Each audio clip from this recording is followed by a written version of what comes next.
મને લાગે છે આ પોડકાસ્ટ એટલો ઇન્ફોર્મેટિવ બને છે અત્યારે કે જે પણ ખાલી સાયન્સ લેવું છે કે સાયન્સ કે મેથ્સમાં સારા છીએ, હજી ઈ લેવલે હશે, એ બધા સ્ટુડન્ટ્સને કામ આવશે કે આપણને કઈ ફિલ્ડમાં કેટલા સ્કોપ છે.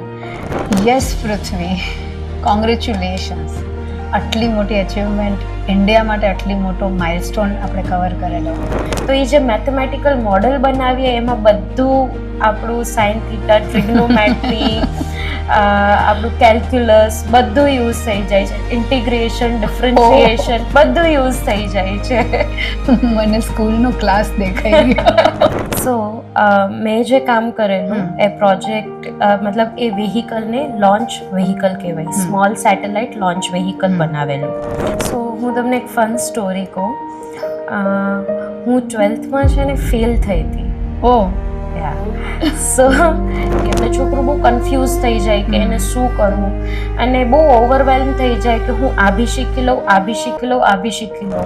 એ 15 days આઈ થિંક મારી લાઈફનો કહીએ ને કે બહુ મોટો ટર્નિંગ પોઈન્ટ હતું, જ્યાં મેં લર્ન કર્યું કે ફેલિયરને બી તમે ફેસ કરી શકો છો અને ફેલિયરથી તમારી લાઈફ એન્ડ નથી થઈ જતી. પૃથ્વી જ્યારે અવકાશની વસ્તુ પર કામ નથી કરતી ત્યારે પૃથ્વી પર શું કરે છે?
ઇન્ડિયાનું મિશન આગમનમાં જે વ્હીકલ યુઝ થયું, એટલે કે સેટેલાઇટ લોન્ચ કરવાનું જે વ્હીકલ છે, સેટેલાઇટ લોન્ચ વ્હીકલ જે યુઝ થયું એ હતું વિક્રમ-1.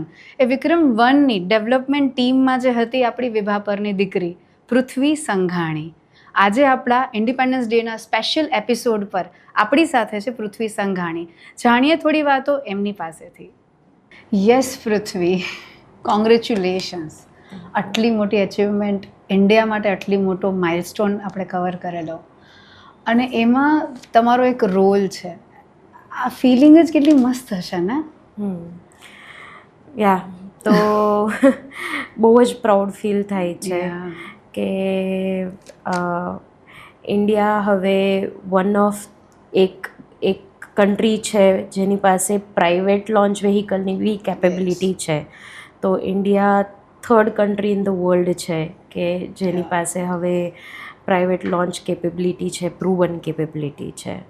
એન્ડ એમાં બી મને ચાન્સ મળ્યો એમાં કન્ટ્રીબ્યુટ કરવાનો. તો I am really happy and I am grateful કે મને એ મોકો મળ્યો. Yes of course.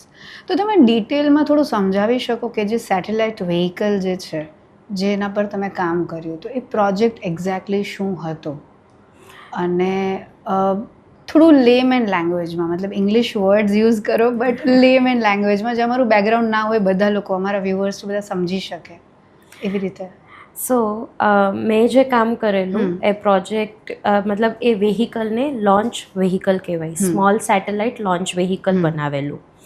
તો આપણે અગર એક સિટીથી બીજા સિટી કાંઈ સામાન પહોંચાડવો હોય તો આપણે કાર્ગો કરીએ છીએ, કે આપણે જવું હોય તો આપણે ટેક્સી બુક કરીએ, બસ બુક કરીએ.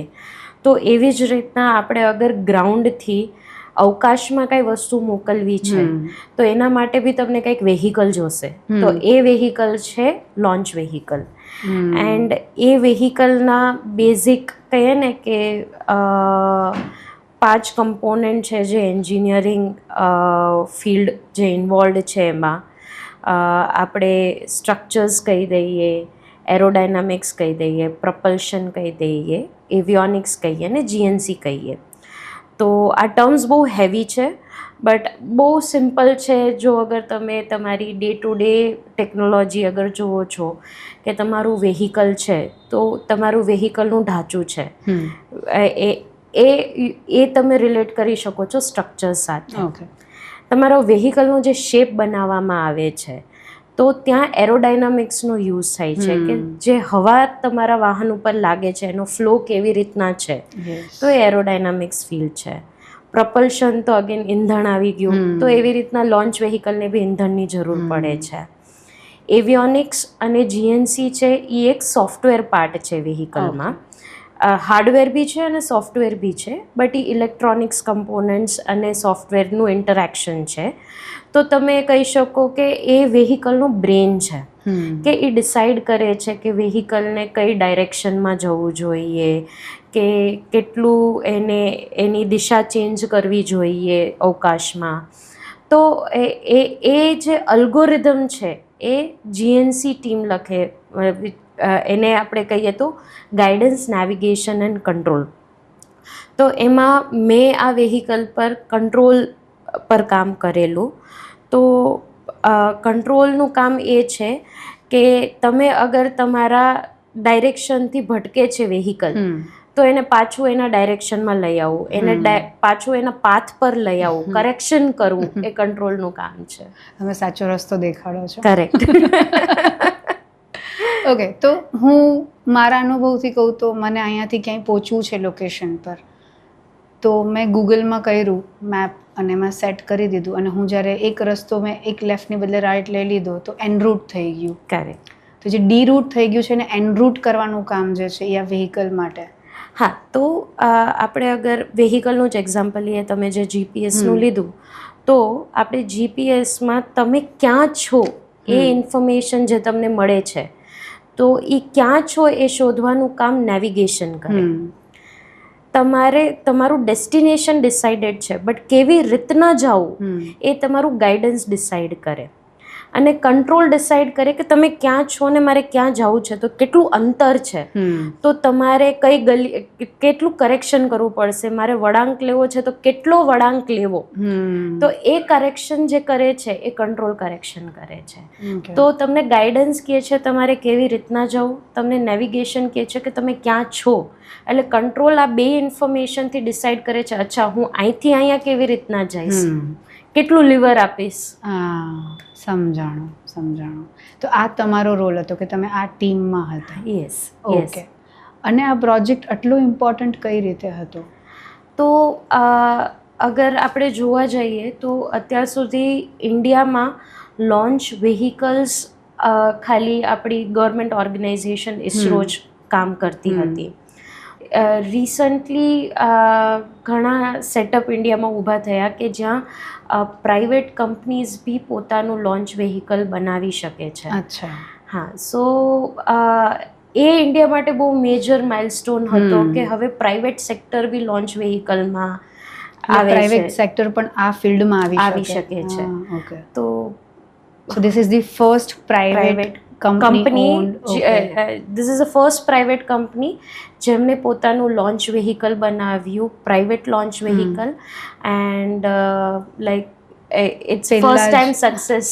સો પહેલી વારમાં જ એ સક્સેસફુલ ઓર્બિટ સુધી રીચ થઈ ગયું, એન્ડ એ હિસ્ટ્રી બનાવી છે.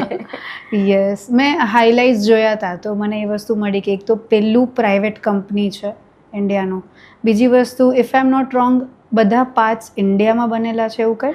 હા. સો યુઝ્યુઅલી આપણું જે ડિઝાઇન ડેવલપમેન્ટ એક્ટિવિટીઝ હોય એ અત્યાર સુધી એમ થતું કે ઇન્ડિયા નથી કરતું કાંઈ, કે ઇવન ઘણી મેન્યુફેક્ચરિંગથી લઈએ, સોફ્ટવેર્સથી લઈને બધું, તો આ લોન્ચ વેહિકલની બધી વસ્તુ ઇન્ડિયામાં બનેલી છે. તો ઓલ ડિઝાઇન એન્ડ ડેવલપમેન્ટ ઇન્ડિયામાં જ થયેલું છે. Even the designing. યસ. આપણા ઇન્ડિયન એન્જિનિયર્સ જ બધાએ આ ડિઝાઇન કરેલું. અને તમારી ટીમમાં બહારના કોઈ હતા કે ઇન્ડિયન્સ જ હતા? નહીં, ઇન્ડિયન્સ જ હતા. સો અમારી team included like freshers, engineers with few years of experience, ઘણા મતલબ કે ને 10 થી 15 વર્ષના એક્સપિરિયન્સ અને ઘણા સિનિયર જે લોકો રિટાયર થઈ ગયા છે એ લોકો બી જોઈન કર્યા હતા. મને લાગે છે સિનિયર્સ વધારે હશે ને કે યંગ ઓછા? ના, સ્કાયરૂટમાં યંગસ્ટર્સ ઘણા બધા છે. એકચ્યુઅલી ફન ફેક્ટ કે સ્કાયરૂટની એવરેજ એજ ઇઝ 28 years.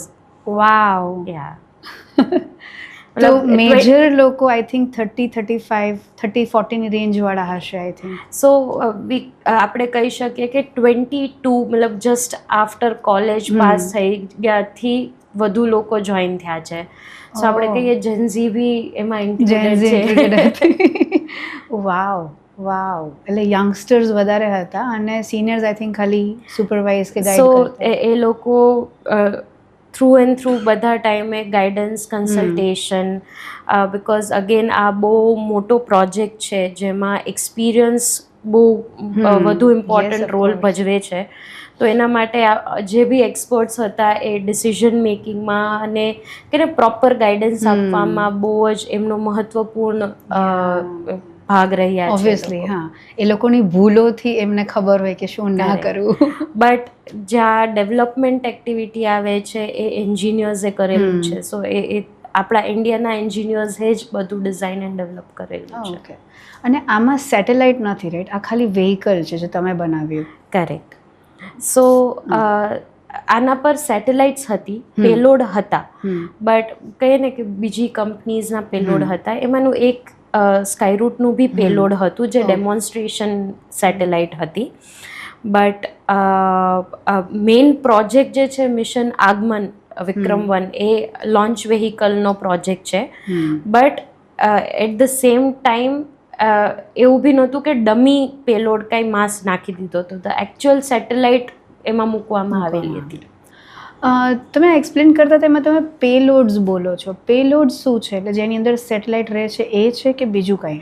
એટલે આપણે જે લોન્ચ વેહિકલ પર કોઈ બી ઓબ્જેક્ટ જેને આપણે ઓર્બિટમાં નાખવો છે એ ઓબ્જેક્ટને પેલોડ કહેવામાં આવે છે. ઓકે. ઓર્બિટ એક્સપ્લેન કરી દેશો એકવાર વ્યુઅર્સ માટે બધાને?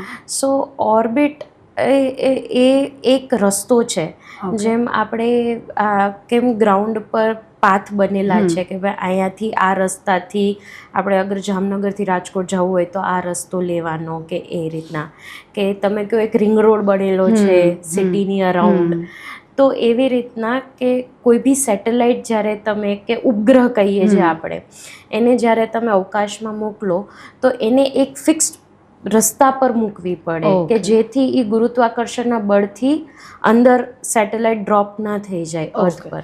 તો જે અર્થનું ગુરુત્વાકર્ષણ બળ છે એનાથી બારે?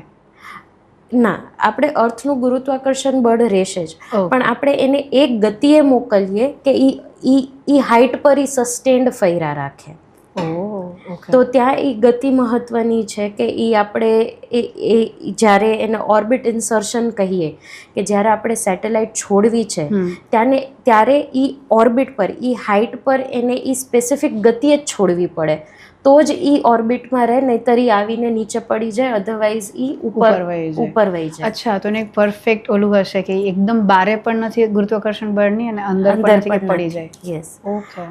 તો તમારી જ્યારે ઓર્બિટ ડિસાઇડ થાય કે તમારે કઈ ઓર્બિટે મોકલવું છે, જેમ કે વિક્રમ-1ની 450 કિલોમીટરની ઓર્બિટ આપણે સેટ કરેલી છે, તો એ 450 કિલોમીટરની ઓર્બિટે પહોંચાડવા માટે એક ગતિ ફિક્સ થઈ જાય.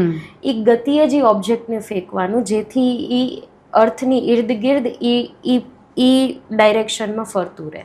ઓકે, સમજાણ. તો આ અમે જે ફ્લાઇટમાં જઈએ છીએ એનાથી બહુ ઉપર હશે ને? કરેક્ટ.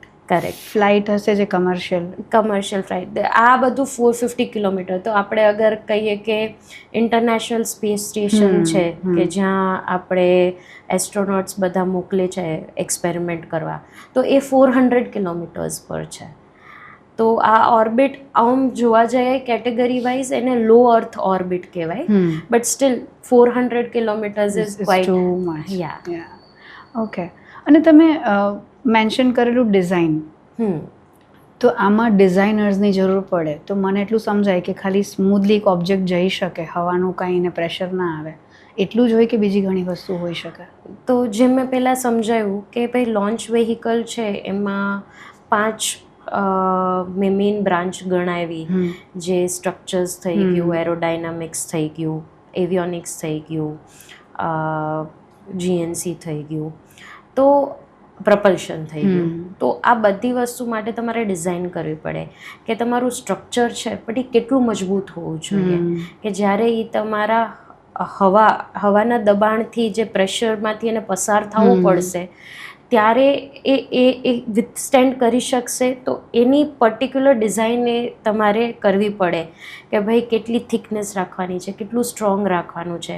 કેમ કે તમે એને બહુ જાજુ સ્ટ્રોંગ બનાવી દો તો એનું વજન વધી જાય, તો એ બહુ ઇનએફિશિયન્ટ થઈ જાય.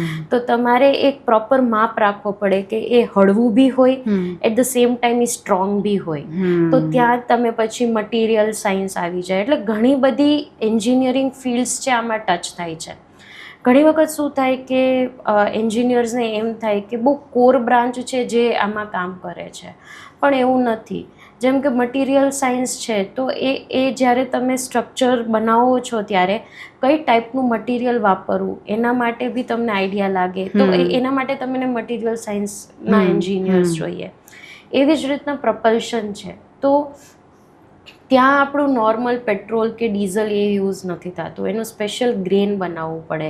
તો એ ગ્રેન ડિઝાઇન કરવા માટે એન્જિનિયર્સ હોય કે એ કેવો શેપ હોવો જોઈએ, કેટલી ગતિ જોઈએ છે તમારે, એ ગતિ માટે કેવું ગ્રેન તમારે બનાવવું પડશે. તો એ ગ્રેનનું ડિઝાઇનિંગ બી કરવું પડે. સિમિલરલી એરોડાયનામિક્સ થઈ ગયું. તો મેં પહેલાં બી કીધું કે જે હવાનો ફ્લો તમારા વાહન પર કેવો હોવો જોઈએ. ભાઈ કેમ કે હવા જો અગર તમે રસ્તા પર જતા હો ફૂલ સ્પીડમાં તો તમે હવાના દબાણથી તમને એક ધક્કો લાગે. તો સેમ એ વાહનને બી ધક્કો લાગે. તો એના લીધે શું થાય કે વાહનની એફિશિયન્સી ઘટી જાય. તો તમારે વાહનને કેવું બનાવવું, કેવા શેપમાં બનાવવું જેથી એ હવાનું દબાણ જે એનું ઊંધું લાગે છે એ ઓછું લાગે. તો એ બી એક ડિઝાઇન છે. અને પછી મેં વાત કરી જ કે જે મારું કામ છે ગાઈડન્સ નેવિગેશન કંટ્રોલનું, તો ભાઈ કે આ તમે બધું બનાવી તો લીધું, હવે જ્યારે તમે સોફ્ટવેર ડેવલપ કરો છો તો એવું તો નથી કે તમે ધાર્યું કે મેં 100 kgનું વસ્તુ બનાવવાની વિચારી તો એ 100 જ kg બનવાની છે. એ પ્લસ માઇનસ 5-10 kg અગર આગળ પાછળ થાય તો તમારું અલ્ગોરિધમ ચાલવું જોઈએ.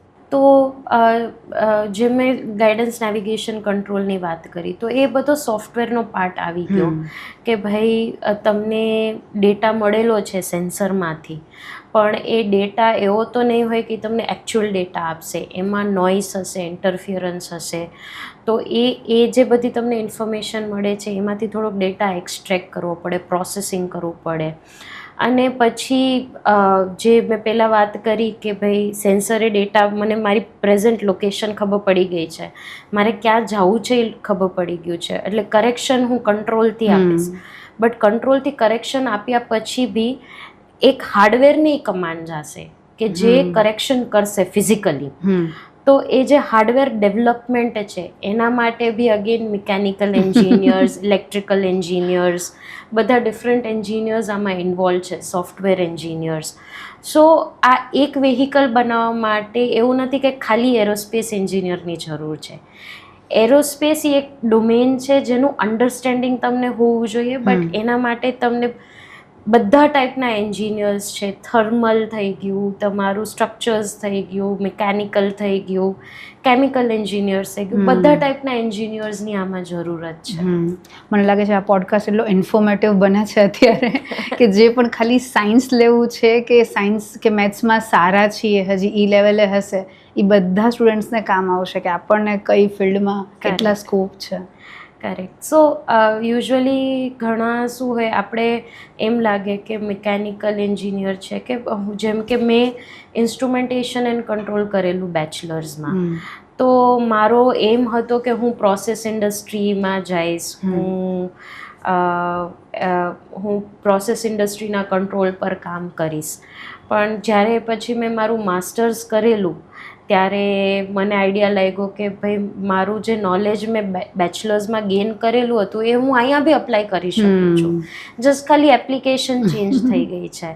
તો કોઈ બી એન્જિનિયર છે એને કઈ ફિલ્ડમાં જવું છે એ ગમે ત્યારે એની લાઈફમાં છે ને ચેન્જ કરી શકે છે. સો બેઝિક ફંડામેન્ટલ જે કોન્સેપ્ટ છે એ બધી જગ્યાએ સેમ રહે છે. અને ક્યાંક પણ કાંઈથી કાંઈ શીખેલું ક્યાંક કેવી રીતે કામ આવી જશે you never no. Correct. Yes. આપણે ડિઝાઇનિંગની વાત કરતા હતા તો મેં એવું જોયેલું છે મૂવીઝમાં અને કેવી રીતે વ્હીકલ તમે જે કહો છો હવે મને ખબર છે કે એને વ્હીકલ કહેવાય. અમને એમ હતું કે સેટેલાઇટ ઉપર જાય છે ખુલી જાય છે અમે એમ જ સમજીએ છીએ. તો જે એ ખુલી જાય છે ને પછી અંદરથી નાનકડું એક ઓબ્જેક્ટ નીકળે છે એ સેટેલાઇટ અને જે ખુલે છે એ વ્હીકલ છે. સો આ જે લોન્ચ વેહિકલ હોય એ વેરિયસ સ્ટેજીસમાં ડિવાઇડેડ હોય. અચ્છા.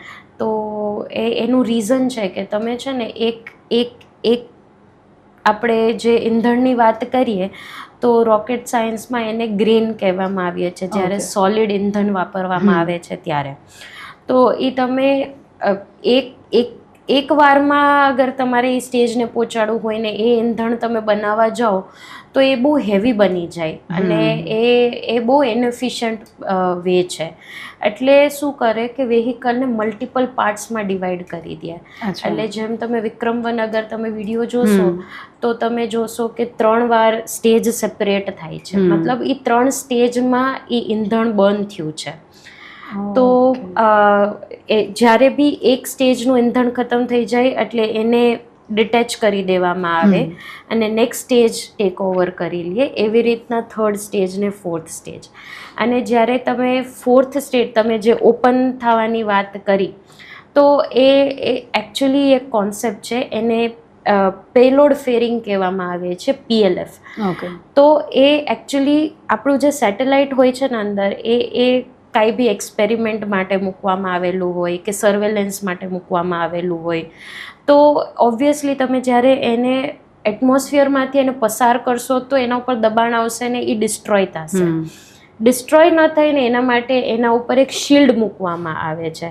તો જ્યારે તમે એ એટમોસ્ફિયરની બહાર નીકળી જાઓ ને પછી શિલ્ડ ખોલી દેવામાં આવે છે અને પછી જ્યારે બી તમે ઓર્બિટમાં પહોંચો ત્યારે એ સેટેલાઇટને ઇજેક્ટ કરી દેવામાં આવે છે. ઓકે. તો જે વ્હીકલ છે એનું શું થતું હશે? તો એ વેહિકલ યુઝ્યુઅલી જેમ કે મેં કીધા કે સ્ટેજીસ છે એ ડિટેચ થઈ જાય તો એ અગેન આવીને અર્થ પર પડે.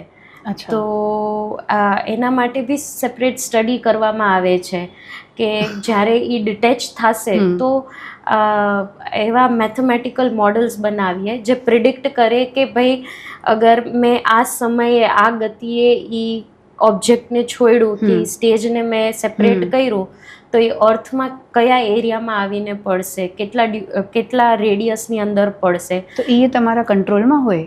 હા, તો એ ગાઈડન્સ નેવિગેશન એને મિશન સ્ટડી કહેવામાં આવે છે. તો આવી હજારો સ્ટડી કરીએ કે વાહન જે ડિટેચ થાય છે એ ક્યાં આવીને પડશે, કેટલું દૂર જઈને પડશે, કેટલી પ્રોબેબિલિટી છે. તો અગેન તમે એમ કહી શકો કે જે આપણું પ્રોબેબિલિટીને એ લોકો સ્ટેટિસ્ટિક ભણે છે છોકરાઓ કે મને ખ્યાલ છે હું 12થમાં જ્યારે પ્રોબેબિલિટી ભણતી ત્યારે હું વિચારતી કે આ હું ક્યારે યુઝ કરીશ. તો એ હવે એ ઇમ્પ્લાય થાય છે, એપ્લાય થાય છે બધી જગ્યાએ. તો પછી જ્યારે એવી રીતના હર સ્ટેજનું અલગ અલગ હોય તો જ્યારે આફ્ટર તમે સેટેલાઇટ ઇજેક્ટ કરી દીધી ઓર્બિટમાં એટલે પછી એ વેહિકલ સોર્ટ ઓફ ડેબ્રી બની જાય છે. તો તમે એને ડીઓરિયન્ટ કરીને કે જાણીતા પાથમાં એને ડીઓરિયન્ટ કરો જેથી એ ડિસ્ટ્રોય થઈ જાય. ડેબ્રી શું છે? અને તો ડેબ્રી વસ્તુ છે કે ઓર્બિટમાં કોઈ બી અનવોન્ટેડ વસ્તુ જે છે કે જેનું કાંઈ કામ નથી, જેનો કાંઈ મતલબ નથી, બહુ લેમન ટર્મમાં કહું છું કે જેનો કાંઈ પર્પઝ નથી ઓર્બિટમાં. તો એ ખાલી જે વેહિકલના પીસીસ જે છૂટા પડે છે એ જ કે પછી સેટેલાઇટ હોઈ શકે? ઇવન સેટેલાઇટ બી હોઈ શકે. કોઈ બી જે અનઓપરેશનલ સેટેલાઇટ કહીએ કે જેને એની કોઈ લાઈફ કામ પૂરું થઈ ગયું છે કે ભાઈ હવે એ કાંઈ કામ કરતી જ નથી કે કોઈ બી અનફોર્ચ્યુનેટલી કોઈ બીજી પ્રોબ્લેમના લીધે કોઈ સેટેલાઇટ તૂટી ગઈ કે ગમે એ થઈ ગયું તો એ જે કમ્પોનન્ટ્સ છે જેનો કાંઈ યુઝ નથી ઓર્બિટમાં કે જે કાંઈ ફંક્શનલી તમને કાંઈ આપતી નથી ઇન્ફોર્મેશન. સો બેસિકલી ઈ ઓર્બિટમાં જે વેસ્ટેજ છે વેસ્ટેજ છે ને આપણે ડેબ્રી કહીએ છીએ. ઓકે. તો ઈ ડેબ્રી પછી તમારા કંટ્રોલમાં હોય કે તમે એને પાછું નીચે લઈ આવી શકો? તો એ આખી ડિફરન્ટ અગેન સ્ટડી છે કે ભાઈ તમારે ડિસાઈડ કરવું પડે કે તમારે એને અર્થ ઓર્બિટ પર અંદર લઈ આવી છે કે નહીં એટમોસ્ફિયરમાં, કે તમારે એ બી પ્રેડિક્ટ કરવું પડે કે ભાઈ એ અર્થ એટમોસ્ફિયરમાં આવશે તો એ ડિસ્ટ્રોય થઈ જશે આપમેળે, તો તમારે ગ્રાઉન્ડ ઇમ્પેક્ટ ન ચેક કરવો પડે. સો આ ડિફરન્ટ કહીએ ને કે ડોમેન છે કે વર્ક એરિયા છે જ્યાં લોકો કામ કરે છે. ઇવન ઇન્ડિયામાં ધેર આર કંપનીઝ કે જે ડેબ્રીનો સર્વે કરે છે કે ઓર્બિટમાં કેટલી ડેબ્રીઝ છે એનો એ કેટેલોગ રાખે છે. ઓકે, સો ઇન્ડિયા હવે સ્પેસ સેક્ટરમાં ઘણો ડેવલપ થાય છે. તો ઘણા એપ્લિકેશન્સ છે. અગેન આપણે સેટેલાઇટની જે વાત કરી તો યુઝ્યુઅલી સેટેલાઇટ આપણે આવે તો આપણે મગજમાં ક્લિક થાય કે કમ્યુનિકેશન, બટ મારા મગજમાં એવું લાઈવ ક્રિકેટ મેચ. તો એ એક મેજર એપ્લિકેશન છે. પછી આપણું જીપીએસ થઈ ગયું. તો એને કે ને કે આપણું સિમિલરલી આપણું ઇન્ડિયાનું બી જીપીએસનું કાઉન્ટર પાર્ટ કહી શકીએ, નેવિક કરીને છે. તો આ બધી વસ્તુ અપાર્ટ ફ્રોમ દેટ કે તમે સર્વેલન્સ બી કરી શકો છો. There is hyper spectral imaging કે તમે ક્લાઇમેટનો અંદાજો લગાવી શકો છો. તમે ઇવન વોર સ્ટ્રેટેજીસમાં બી આ બધી વસ્તુ યુઝ થાય છે. તો જે સેટેલાઇટનું ઇમ્પોર્ટન્સ છે એ આજના ટાઈમે બહુ વધતું જાય છે. તો અગેન ઇન્ડિયા માટે બી કે પોતાની સેટેલાઇટ્સ હોવી, પોતાની ઇકોસિસ્ટમ હોવી એ બહુ જ ઇમ્પોર્ટન્ટ છે. જેટલું મૂવીઝમાં જોયું હોય કે ન્યૂઝમાં આપણે વિડીયોઝ જોયા હોય તો મને હવે એ તો સમજાણું કે જે ઓપન થાય છે, નીકળી જાય છે, છૂટું પડે છે અને અંદરથી જે આવે છે એક ઓબ્જેક્ટ, એ સેટેલાઇટ છે જેનું કંઈક કામ હશે, તમે જેટલા ફંક્શન્સ કીધા એમાંથી. અને જે ઓપન થઈ જાય છે એ ડેબ્રી બને છે. I am just repeating what you are saying. હું રિપીટ કરીશ તો મને ખબર પડશે કે મને સમજાણું કે નહીં. તો એ ડેબ્રી બની જાય છે અને એ વેહિકલ છે જે તમે કામ કરતા હતા. એ જે ઓપન થાય છે, મેં ક્યાંક તો એવું વાંચેલું કે જે જેપનીઝ ટેકનિક છે ઓરિગેમી ફોલ્ડિંગની, તો એ આમાં યુઝ થતી હોય છે? હા, તો ઘણી જગ્યાએ જ્યારે સેટેલાઇટ્સ છે એને લોંગર ઓપરેશનલ ટાઈમ જોઈએ છે તો એના માટે કહીએ ને કે the easiest source of energy શું છે, તો એ સોલાર એનર્જી છે. તો આપણે ઘણા લાંબા, તમે જોયું હશે તો લાંબા સોલાર પેનલ્સ ઓપન થાય. તો એ ફોલ્ડિંગ ટેકનિક્સ માટે, સોલાર પેનલની ફોલ્ડિંગ ટેકનિક્સ માટે યુઝ થાય છે. ઇનફેક્ટ એક કોન્સેપ્ટ છે જેને સ્ટાર શેડિંગ કહેવાય છે કે જે કોઈ બી ટેલિસ્કોપ, કોઈ સેટેલાઇટ છે એઝ અ ટેલિસ્કોપ કામ કરતી હોય અને કોઈ તારાની જે રોશની છે એ એના ફોટોગ્રાફીને ઇમ્પેક્ટ ન કરે તો એના માટે એક શેડિંગ શિલ્ડ જેવું એક કહીએ ને કે એક ઓબ્જેક્ટ રાખીએ. તો એના માટે બી અગેન ઓરેગામી યુઝ થાય છે. મતલબ origami why it is used is કે તમે જ્યારે લોન્ચ વેહિકલ પર એ સેટેલાઇટને મૂકો તો તમે અગર as it is A solar પેનલને અગર વેહિકલમાં મૂકી દો તો એ ઇનએફિશિયન્ટ વે છે એ સ્પેસનો યુઝ કરવાનો, કેમ કે એ બહુ જ ઝાઝું સ્પેસ રોકે અને એના માટે અનનેસેસરી તમારે બહુ મોટું લોન્ચ વેહિકલ મોકલવું પડે. બટ એ વેઇટ પ્રમાણે તમારા માટે એ રિક્વાયરમેન્ટ જ નથી. તો એના માટે એને ફોલ્ડ કરીને મોકલવામાં આવે છે જેથી જ્યારે એ ઇજેક્ટ થઈ જાય લોન્ચ વેહિકલ પરથી એટલે પછી સોલાર પેનલ ઓપન કરી દે જેથી એનું પછી જે ઓપરેશન છે એ પછી કેરી ફોરવર્ડ કરી શકે. ઇન્ટરેસ્ટિંગ. અને if I am not wrong, this is the first private company? Correct, yes. અને આમના ફાઉન્ડર્સ ઇન્ડિયન જ હશે ને? હા, તો એ લોકો એક્સ ઇસરો સાયન્ટિસ્ટ છે બંને જણા. અચ્છા, એ લોકો ઇસરોમાં જ કામ કરતા હતા. ઓકે. સો તો આ એમનું વિઝન હતું કે એમને લોન્ચ વેહિકલ બનાવવું છે, small satellite launch vehicle, and it is open to everyone. મતલબ it is accessible to small launch vehicles કે નાના સ્મોલ સેટેલાઇટ્સ કે નાના સેટેલાઇટ્સ છે એના માટે બહુ ઇઝીલી એક્સેસેબલ હોય એ માટે થઈને એમનો એ વિઝન હતો. તો કંપનીની ટેગલાઇન બી છે opening space for all.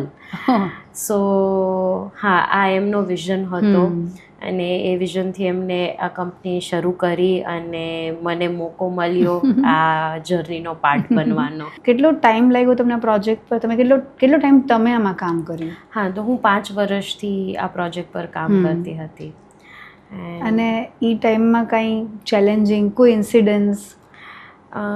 Actually આખો પ્રોજેક્ટ જ ચેલેન્જિંગ હતો બિકોઝ બહુ પણ કોઈ એક સ્ટોરી એક જે તમે કહી શકો અમને? હા, સ્ક્રેચથી ડેવલપ કરવાનું હતું એટલે તો આમાં કહે ને કે મોડલ ડેવલપમેન્ટ, મારો પાર્ટ બહુ સોફ્ટવેર રિલેટેડ હતો અને હાર્ડવેર સાથે ઇન્ટરેક્શન હતો.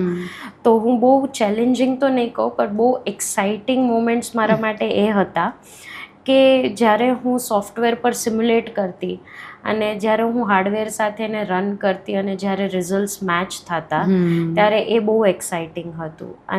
એન્ડ આઈ ફીલ લાઈક મેં મારા 10thથી લઈ હું જેટલું બી ભણી છું મેં આઈ થિંક બધા સબ્જેક્ટનો ક્યાંક તો યુઝ કરી જ લીધો હશે.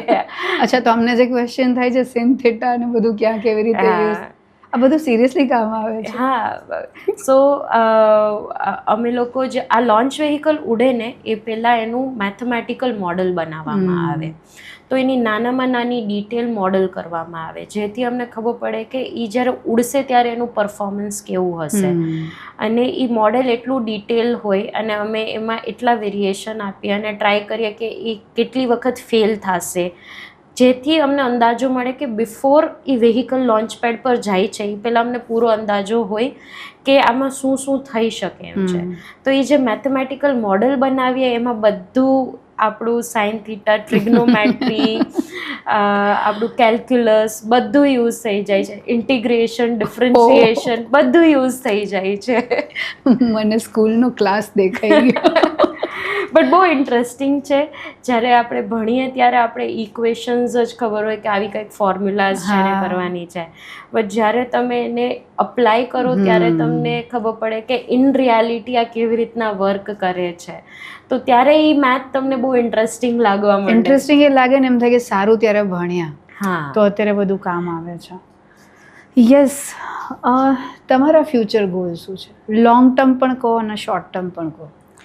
સો શોર્ટ ટર્મમાં મેં 2 વર્ષ મારા કરિયરના સ્ટાર્ટિંગમાં મિસાઇલ ટેકનોલોજીસ પર કામ કરેલું. 5 વર્ષ મેં લોન્ચ વેહિકલ પર કામ કરેલું. તો હવે મારી ઈચ્છા છે કે હું થોડું UAVs પર કામ કરું. UAV શું હોય? સો એને અનમેન્ડ એરિયલ વેહિકલ કહેવામાં આવે છે જ્યાં હજી સરળ ભાષામાં જ્યાં પાયલટ વગર આપણે જે ડ્રોન્સ કહીએ છીએ. ઓકે. તો એ ડ્રોન્સને UAV કહેવામાં આવે છે. તો એ ઘણા બધા એના એપ્લિકેશન્સ છે. અનમેન્ડ એટલે ત્યાં વેહિકલમાં કોઈ માણસ નથી. Okay okay. એને પાયલટથી કે ઓટોમેટિક ચાલે છે, ઓટોમેટિક મોડમાં. તો હા, મારી ઈચ્છા છે કે હું એમાં કામ કરું. મારું અગેન સેમ ફિલ્ડ મેં જે કામ કરેલું છે આ 2 વસ્તુ 7 વર્ષથી એ વસ્તુ હું એમાં અપ્લાય કરું ને હવે એ ફિલ્ડમાં કામ કરું. અને શોર્ટ ટર્મ ગોલ્સ તો આ થયા. Long term goals? Long term ગોલ્સમાં મેં આ 7 વર્ષમાં રિયલાઇઝ કર્યું અને ઇવન બિફોર કે મેં જ્યારે મારું બેચલર્સ ને માસ્ટર કમ્પ્લીટ કર્યું મેં પોતે રિયલાઇઝ કર્યું કે એડ્યુકેશન જે આપણે એકેડેમિક ભણીએ છીએ અને ઇન્ડસ્ટ્રી વચ્ચે ઘણો ગેપ છે. એવું નથી કે આપણે ભણીએ છીએ ક્યાંય યુઝ નથી આવતું અને એવું બી નથી ઇન્ડસ્ટ્રીમાં કંઈ એવી રિક્વાયરમેન્ટ છે જે આપણે ભણ્યા નથી. ઓકે. જસ્ટ એક અન્ડરસ્ટેન્ડિંગ છે જે મિસઅન્ડરસ્ટેન્ડિંગ છે સ્ટુડન્ટ્સને કે ઘણી વખત તમે હમણાં જ કહ્યું કે સાઇન થીટા કોસ થીટા ક્યાં કામ લાગશે. તો આવા સ્મોલ કહીએ ને કે આપણે ક્લેરિટી નથી કે આનું એપ્લિકેશન શું છે. તો એ જે ગેપ છે મારી ઈચ્છા છે કે હું કાંઈક એ ગેપને કમ કરવાની કોશિશ કરું.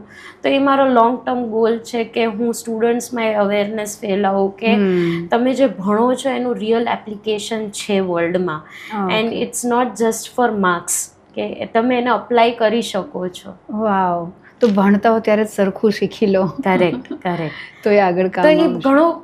ઘણું મેટર કરે છે. તમે જ્યારે ભણો ત્યારે તમને એની એપ્લિકેશનની ખબર પડે, તમે અપ્લાય કરો. નો ડાઉટ કોલેજીસમાં છોકરાઓને પ્રોજેક્ટ્સ આપવામાં આવે છે, ટ્રેન કરવામાં આવે છે, પણ તેમ બી કંપનીઝની જે રિક્વાયરમેન્ટ છે એ છોકરાઓને હજી ક્લિયર નથી હોતી. એટલે છોકરું બહુ કન્ફ્યુઝ થઈ જાય કે એને શું કરવું, અને બહુ ઓવરવેલ્મ થઈ જાય કે હું આ બી શીખી લઉં, આ બી શીખી લઉં, આ બી શીખી લઉં. તો એ કન્ફ્યુઝનમાં એ બધી વસ્તુ નથી શીખી શકતું. તો એવું ન થવું જોઈએ કે તમે ભણી લીધું છે, ડિગ્રી છે, બટ તમને અન્ડરસ્ટેન્ડિંગ નથી, ક્લેરિટી નથી. અને એ ક્લેરિટી કોઈ બી પ્રકારની હોઈ શકે, કે તમારે એપ્લિકેશનની નથી ખબર, કે તમારે ફ્યુચરમાં તમારે શું કરવું જોઈએ નથી ખબર, કે તમે ક્યાંક સ્ટક થઈ ગયા છો અને તમારે આગળ શું કરવું છે એ નથી ખબર. સો ક્યાંક મને એમ છે ફ્યુચરમાં હું આ વસ્તુમાં ક્યાંય કન્ટ્રીબ્યુટ કરી શકું આ ગેપમાં. તો I think you can start your training programs or something like long રનમાં, બટ હોપફુલી એવું કંઈ કરી શકું. That would be a great thing. તો અત્યારે જે સ્ટુડન્ટ્સ હશે જે કદાચ 8th-9thમાં હોય કે એન્જિનિયરિંગ લઈ લીધું હોય પણ કન્ફ્યુઝ હોય કે આગળ કઈ રીતે શું કરવું, એના માટે કોઈ મેસેજ હોઈ શકે? કન્ફ્યુઝન આઈ અગ્રી કે હું પોતે જ્યારે મેં 12th કમ્પ્લીટ કર્યું, બેચલર્સ કર્યું, મને ક્લેરિટી નહોતી કે મારે શું કરવું છે, કે મારો કહીએ ને કે કરિયર પાથ નહોતો કે મેં પહેલાંથી ડિસાઈડ કર્યું હોય. તો હંમેશા જરૂરી નથી કે બધાનો કરિયર પાથ હોય.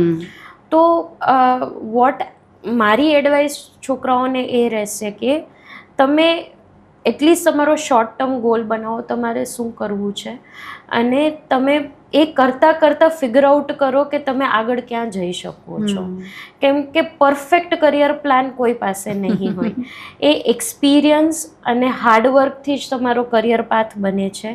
અને ડાઉન ધ લાઇન જ્યારે તમે અમુક વર્ષો કામ કરશો ત્યારે તમને રિયલાઇઝ થશે કે તમે કઈ ફિલ્ડમાં માહિર છો, તો તમે પોતાને ડાયવર્ટ કરી શકો છો. તો એવું બિલકુલ જરૂરી નથી કે તમે એક જગ્યાએ સ્ટક થઈ જાઓ. તમને એમ લાગે છે કે તમે કંઈક બીજી ફિલ્ડમાં સારું કરી શકો છો, તો એક્સપ્લોર કરો, give it a chance. Maybe not full time, થોડો ટાઈમ આપો પોતાને, એ વસ્તુ એક્સપ્લોર કરો, અને તમે તમારું કરિયર ગમે ત્યારે ડાયવર્ટ કરી શકો છો.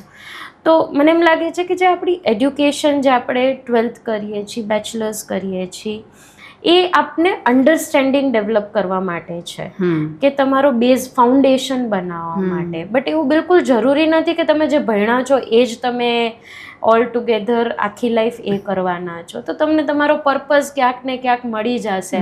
તો બહુ long term perfect career path બનાવવા પાછળ નહીં ભાગવું. હા, એટલે એક પ્લાન હોઈ શકે પણ દરેક રસ્તાઓ ડેવિએટ તમે થઈ શકો. હા, જોતું રહેવું જોઈએ. યસ. તો તમે મેન્શન કર્યું કે તમે આ પ્રોજેક્ટ સુધી પહોંચ્યા એઝ અ સ્ટુડન્ટથી લઈ અને અહીંયા સુધી બહુ જ અપ્સ એન્ડ ડાઉન્સ આવેલા, અને ઓફકોર્સ આવ્યા હશે. અહીંયા સુધી પહોંચવું હોય તો બહુ જ ફેલિયર્સ જોઈ અને આગળ આવ્યા હશે. એક વસ્તુ મને ના સમજાણી, તમે વિભા પરથી છો, કેમ કે ન્યૂઝમાં બધે વિભા પર હાઇલાઇટ થાય છે, મેન્શન થયું, પણ તમારી સ્કૂલિંગ તો હરિયા સ્કૂલ જ હતી ને, if I am not wrong, right? તો તમે ખાલી જન્મ ત્યાં થયો હશે ને પછી જામનગર શિફ્ટ થયેલા એવું સ્કૂલિંગ માટે? ના. મારો જન્મ ને ઉછેર બંને વિભાપરમાં થયેલો છે. ઓકે. હું અમુક વર્ષો માટે 1-2 વર્ષ માટે જામનગર શિફ્ટ થયેલી વચ્ચે સ્કૂલિંગ પ્રાઇમરી સ્ટાન્ડર્ડ વખતે, બટ અનફોર્ચ્યુનેટલી મને ન ફાવ્યું, એટલે મને યાદ આવતી હતી ગામની, એટલે મને પાછી હું વિભા પર જતી રહી. તો મારું આખું એડ્યુકેશન જે મેં જામનગરમાં કરેલું એ હું વિભા પરથી ટ્રાવેલ કરીને કરતી. તો there was a time in my second. એ સમયે તો વિભા પર અલગ ગામડું અલગ હશે જ. હવે તો ઓલમોસ્ટ અત્યારે રોડ્સ ને એ બધું થઈ ગયું છે, વ્યવસ્થિત છે અને બહુ કનેક્ટિવિટી વધી ગઈ છે. બટ એ ટાઈમે જ્યારે હું સેકન્ડરી સ્કૂલમાં હતી ત્યારે મને યાદ છે કે હું વહેલી સવારે સાયકલ લઈને વિભા પરથી જામનગર હરિયા સ્કૂલ આવતી, અને અર્લી મોર્નિંગ વિન્ટરમાં મને યાદ છે કે ફોગ હોય રસ્તા પર અને હું સાયકલ ચલાવી પાછળ બેગ રાખીને વિભા પરથી જામનગર આવવામાં ઢાળીઓ આવે, અને મને યાદ છે કે મારો એક ગોલ હોય કે હું એક શ્વાસે એ ઢાળીઓ ચડાવી સાયકલથી. તો તો મેં મારું સ્કૂલિંગ જામનગરમાં કર્યું ખરું, બટ હું મારું અપડાઉન હું વિભા પરથી કરતી, ટ્રાવેલ કરતી. મને લાગે છે એક લેવલથી વધારે સક્સેસ માટે જીદ જોઈએ. હા, એ બહુ નેસેસરી છે. મને લાગે છે મારામાં જીદ જ કામ લાગી છે કે મને કઈ વસ્તુ કરવી હોય તો એ હું એને એઝ કહે ને કે એઝ અ ચેલેન્જ લઈ લઉં અને ટ્રાય કરું કે એ ચેલેન્જને કમ્પ્લીટ કરું. Let it be positive or negative. Success છે, ફેલિયર છે, એ સેકન્ડરી છે, but I will give my 100% to it. I think that's the perfect way. Yes. તો સ્ટુડન્ટ લાઈફમાં શું હતી ચેલેન્જીસ અને શું હતા ups and downs, specially student લાઈફમાં? સો હું તમને એક ફન સ્ટોરી કહું. હું 12થમાં છે ને ફેલ થઈ હતી. યા. સો ધેટ ટુ કમ્પ્યુટર સાયન્સમાં. 12થમાં કમ્પ્યુટરમાં તમે ફેલ થઈ હતી. સો એની પાછળ સ્ટોરી છે. તો યુઝ્યુઅલી આપણા રિઝલ્ટ્સ પહેલાં ઓફલાઈન આવે એની પહેલાં ઓનલાઈન અપલોડ થાય, રાઈટ? તો મેં જ્યારે રિઝલ્ટ્સ ચેક કરતા હતા, એનરોલમેન્ટ નંબર નાખ્યો અને ચેક કર્યું, તો મારા માર્ક્સ દેખાડતા હતા બટ મારો પર્સન્ટાઇલ રેન્ક નહોતા દેખાડતા. તો અમને એમ થયું ઓનલાઈન કંઈક ગ્લિચ છે, તો અમે રિફ્રેશ કરતા હતા but still after half an આવર also percentile rank નથી બતાવતા. તો મારા ભાઈનું ધ્યાન ગયું કે તું કમ્પ્યુટરમાં તો ફેલ છે. સો હું મેથ્સ ક્લિયર્ડ હતી, ફિઝિક્સ ક્લિયર હતું, કેમિસ્ટ્રી ક્લિયર હતું, એન્ડ હું કમ્પ્યુટર સાયન્સમાં ફેલ હતી. સો વેરી ડિપ્રેસિંગ. યા. સો બહુ જ આઈ વોઝ વેરી અપસેટ. મતલબ હું બહુ દુઃખી, બહુ નિરાશ થઈ ગઈ. હું એક કોર્નરમાં કહે ને કે જઈને બેસી ગઈ, બિકોઝ મને વિશ્વાસ નહોતો આવતો. મને ખબર હતી કે ભાઈ હું કમ્પ્યુટર સાયન્સમાં મેં પેપર આપ્યું તો મને ખબર હતી કે હું ફેલ તો ના જ થાઉં એમ. બટ અનફોર્ચ્યુનેટલી હું ફેલ આવી અને બહુ ડિફિકલ્ટ ટાઈમ હતો. એ દરમિયાન મારા ફાધર મને એક ટ્રીપ પર લઈ ગયા, જે મારે નહોતું જવું. મને એને ડ્રેગ કરીને લઈ ગયા કે નહીં, તારે ફેસ કરવું પડશે લાઈક લોકોને. This is not end. આ લાઈફનો અંત નથી, આ જસ્ટ એક સેટબેક છે. તો બહુ ડિફિકલ્ટ રહ્યો ટાઈમ. ત્યારે લોકો સાથે વાત કરતી ત્યારે ઓબ્વિયસલી પછી કોઈ પૂછે કે કેવું રહ્યું રિઝલ્ટ્સ, કેમ કે બધાને ખબર હોય કે રિઝલ્ટ આવ્યું છે. તો રિવીલ કરવું કે અરે હું ફેલ થઈ છું એન્ડ ધેટ ટુ કમ્પ્યુટર સાયન્સના લીધે ફેલ થઈ છું, તો બહુ જ હ્યુમિલિએટિંગ લાગતું અને બહુ એમ્બેરેસ થતી હું. તો એ ઓલમોસ્ટ 15 days જેવું ચાલ્યું. બટ લકીલી જ્યારે હાર્ડ કોપી આવી ત્યારે કરેક્ટ થઈને આવી હતી. તો દેટ વોઝ રિયલી કહે ને કે ઇટ વોઝ અ મિસ ઓનલાઈનમાં, કે જેના પછી કરેક્શન થઈને પ્રોપરલી આવી ગઈ હતી. But A 15 days I think મારી લાઈફનો કહીએ ને કે બહુ મોટો ટર્નિંગ પોઈન્ટ હતું, જ્યાં મેં લર્ન કર્યું કે ફેલિયરને બી તમે ફેસ કરી શકો છો અને ફેલિયરથી તમારી લાઈફ એન્ડ નથી થઈ જતી. તમને કદાચ મગજમાં એમ થશે કે હું જવાબ કેમ આપીશ, લોકોને ફેસ કેમ કરીશ, તો એ થોડોક સમય જ એ રહેશે તમારી પાસે. તો કદાચ હું અગર ફેલ થઈ બી ગઈ હોત તો મને એમ લાગે છે કે હું ત્યારે મેન્ટલી એટલી રેડી થઈ ગઈ હતી કે મારે પેપર પાછું Reappear, રીઅપિયર કરીને ક્લિયર કરવાનું છે. તો એ જે કહે ને કે થોડો સમય તમે લો ફીલ કરો એટલે તમને એમ થાય કે તમારી દુનિયાનો એન્ડ આવી ગયો છે, તમારી લાઈફનો એન્ડ આવી ગયો છે. પણ એવું નથી, એ એક માઇનર સેટબેક છે તમારી લાઈફનો, જ્યાં તમારે બ્રીથ કરવાનું છે અને પોતા પર કોન્ફિડન્સ રાખીને પાછું ઊભું થઈ જવાનું છે અને જે બી ચેલેન્જીસ છે એને ફેસ કરવાના છે. રાઈટ. તો આ તો એક એવો સેટબેક હતો કે જે મિસઅન્ડરસ્ટેન્ડિંગના લીધે ક્લિયર થઈ ગ્લિચ ગયો, હતું કંઈ. ગ્લિચ હતું. બટ જ્યારે મને મારા બેચલર્સ કર્યા પછી one of my professor suggested કે ભાઈ તારે ઇસરોમાં કે એમાં અપ્લાય કરવું જોઈએ એમ, તો મેં ઇસરોની એક્ઝામ આપેલી. બટ મેં કીધું બેચલર્સ મારું ઇન્સ્ટ્રુમેન્ટેશન એન્ડ કંટ્રોલમાં હતું, તો ઇસરોમાં કોર પેપર્સ જ આવે, ઇલેક્ટ્રોનિક્સ છે, ઇલેક્ટ્રિકલ છે, મતલબ electronics and communication, electrical, mechanical. મતલબ તમે જે નથી ભણ્યા એ. હા. ઓકે. તો અમુક સબ્જેક્ટ્સ છે જે મેં નથી ભણ્યા, તો મારે એના બી ક્વેશ્ચન સોલ્વ કરવાના આવે, તો એના લીધે હું ના ક્લિયર કરી શકી બિકોઝ હું પ્રિપેર્ડ નહોતી. તો ત્યારે મને એમ થઈ ગયું કે અરે મારી પાસે તો કંઈ સ્કોપ જ નથી, હવે મારે જે કરવું છે એ તો હું કરી જ નથી શકતી. તો થોડોક સમય એવું થયું, પછી પાછું મેં મારું રિસર્ચ કર્યું કે અચ્છા મારે અગર સેમ ફિલ્ડમાં જવું હોય તો what are the other ways. તો પછી મેં જોયું અચ્છા હું ગેટ કરી શકું, ગેટ પછી હું મારું માસ્ટર્સ એરોસ્પેસમાં કરીને હું સ્પેસની ફિલ્ડમાં છે કે ડિફેન્સની ફિલ્ડમાં ઘૂસી શકું. તો આવી રીતના હું સર્વે કરતાં પહોંચી છું. તો બહુ કહીએ ને કે બહુ સ્ટ્રેટ ફોરવર્ડ વે નહોતો કે મેં કોઈ એક્ઝામની પ્રિપેર કરી, ક્લિયર કરીને હું ત્યાં રીચ થઈ ગઈ. આઈ ગેસ તમે જે વ્હીકલમાં કામ કરો છો એ જ તમારી લાઈફમાં થયું છે કે ડીરૂટ થાય ને પછી પાછું રૂટ પર આવી જાય, અથવા તમે અહીંયાથી જ નવો રૂટ એક સિલેક્ટ કરી લો. તો કે ને કે ભાઈ ડેવિએશન આવ્યા છે તો ઓપ્ટિમાઇઝ બી તો કરવું પડે. તો ઘણી વખત પાછું વળીને જઈને ટાઈમ વેસ્ટ કરવાનો મતલબ નહીં, કે ત્યાં સ્ટક થઈ જવાનો બી મતલબ નથી.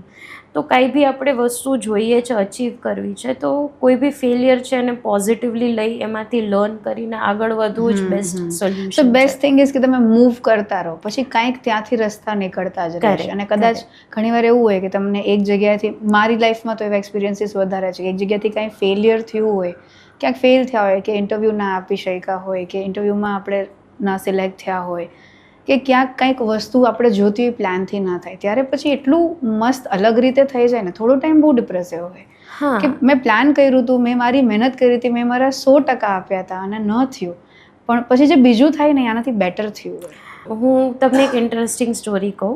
સો જ્યારે હું મારું બેચલર્સ કરતી હતી ત્યારે મારે એક મોટી આઈટી કંપનીમાં મને ઓફર મળી ગઈ હતી, હું પ્લેસ થઈ ગઈ હતી. બટ મારે એક બીજી કંપનીમાં જવું હતું એન્ડ મારો મેઇન ગોલ એ હતો આફ્ટર બેચલર્સ કે હું એ જ કંપનીમાં કામ કરીશ અને હું ઘરથી બી બહુ નજદીક રહીશ. ઘરનાઓને બી એમ જ હતું કે અચ્છા તું એમાં મળી જાય તો તું ઘરેથી બી બહુ ક્લોઝ રહીશ. So this was the plan. તો મને જે કંપનીમાં નહોતું જવું એમાં હું પ્લેસ થઈ ગઈ. જે કંપનીમાં મારે જવું હતું એનું હું એન્ટ્રન્સ બી ક્લિયર ના કરી શકી, તો હું એના ઇન્ટરવ્યૂ રાઉન્ડ સુધી બી ના પહોંચી. અને અત્યારે હું ઓલ ટુગેધર ડિફરન્ટ વર્લ્ડમાં બેઠી છું. હું એરોસ્પેસ ડોમેનમાં એરોસ્પેસ કંપનીમાં કામ કરું છું. That was not your idea. And that was not my idea. And I am very grateful કે ત્યારે એ કાંઈ ના થયું કે હું આ જગ્યાએ આવી. તો અગર ત્યારે થઈ ગયું હોત તો હું કદાચ આ ફિલ્ડ ઓફ વર્ક એક્સપ્લોર કોઈ દી કરત જ નહીં.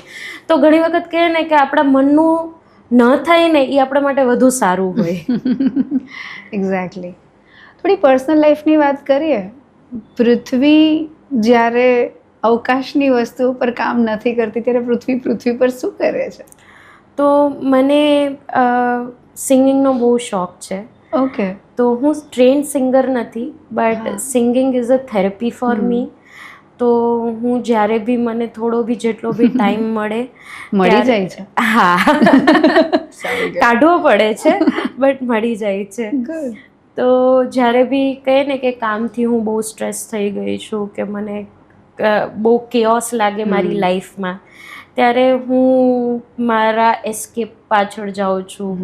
તો હું થોડી વખત સિંગિંગ કરું છું, હું થોડો ટાઈમ લઉં છું. અને મને લાઈક મારા ફેમિલીમાં બી મને ઘણા પ્રોત્સાહન એ લોકો કરે છે આ બાબતે. તો હું ઘણી વખત ઇન્સ્ટામાં બી વિડીયોઝ મૂકી દઉં છું. સો અગેન મારે કોઈ પ્રોફેશનલી એ વસ્તુમાં નથી કરવું, બટ અગેન મારે એ મારી હોબીને જાળવી રાખવી છે. કેમ કે મને લાગે કોઈ પણ એક આર્ટ ફોર્મ છે, કોઈ પણ રીતે એ એક લાઈફમાં રાખવું જોઈએ. હા, બહુ જ ઇમ્પોર્ટન્ટ છે. મારું માનવું છે કે તમે જ્યારે આર્ટ સમજો ને કે તો તમને તમારી લાઈફમાં તમને શું જોઈએ છે ને એ રિયલ તમારી આર્ટ તમને ચિંતન કરવા પર મજબૂર કરે. Oh, that's deep. But yeah, I doodle. Drawing કરું તો એ થોડું મેડિટેટિવ થઈ જાય. જેમ કે તમે સિંગિંગ કરો તો ત્યારે તમે બીજું કંઈ ના કરતા હોય તો તમે બધી ચિંતા ભૂલી જાઓ. તો ત્યારે જે તમારું માઇન્ડ છે એ સ્ટેટ ઉપર જતું રહે. કે એટલે જ આપણે કહીએ ને આર્ટ એ બહુ ક્રિએટિવ વસ્તુ છે કે એ તમારા માઇન્ડને છે ને એવી રીતના એક્સપ્લોરેટિવ સ્ટેટ પર લઈ આવે છે કે ઘણી વખત મેં એવું કર્યું છે કે ભાઈ હું જ્યારે કામ કરતી હું સ્ટક થઈ ગઈ હોઉં, પછી હું કે ભાઈ ચલ થોડું સિંગિંગ કરી લઉં ને હું થોડીક ફ્રેશ થઈ જાઉં ને તો ઓટોમેટિક જે ઇશ્યુ પર હું સ્ટકડ હતી મને પોતાને જ એનું સોલ્યુશન મળી ગયું હોય છે. તો આર્ટ ઇઝ વેરી ઇમ્પોર્ટન્ટ. અને આર્ટથી તમને ડિસિપ્લિન બી મળે છે લાઈફમાં.